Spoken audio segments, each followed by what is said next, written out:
I'm Brian from BKXC, one of the founders of Trail One Components, and today I want to tell you about my cockpit setup. Let's start right in the center with the Trail One Components Rockville stem. This is actually a one-off color that was anodized by our friends over at 5Dev in Southern California.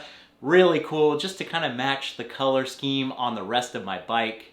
32mm length on the stem. I don't really need to go further out. I kind of like keeping it a little more close. And I've even got the black titanium stem bolts upgrade from Trail One Components in here. Moving on to the awesome Trail One Components Crockett carbon handlebars. This is the first time I've done a little higher rise with my handlebars, and so far so good.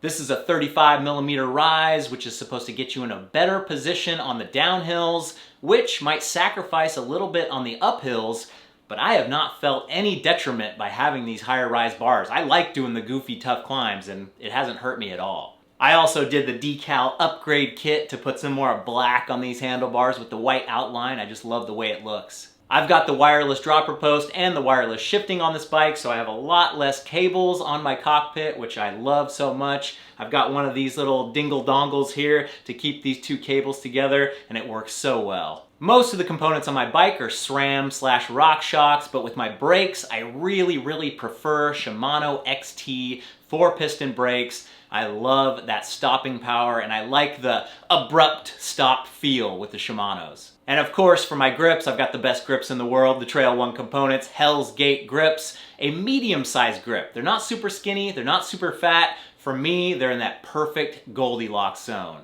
The rubber compound on the Hell's Gate grips is also in that perfect zone where it's soft to the touch, feels good on your hands, but you're not gonna wear it out within a month. You could do a grip that virtually lasts forever with super hard rubber, but that does not feel good in your hand. These grips also have a lot of design cues to help you get your hands in the right position and actually get in a consistent position over and over again. There's 5 individual pads on top of the grips to help get you in position and also to give your metacarpals a little bit of padding. There's a knurled ring on the inside of the grip to give you another little hint that if you feel this, you're going too far. You've choked up too much. And then on the underside, there's a few more horizontal lines to help you with your hand positioning. Once you find that good spot where your hands rest well, you can always get back to that spot. I'm about 3 months into this cockpit setup now, and it is dialed in and I am loving it.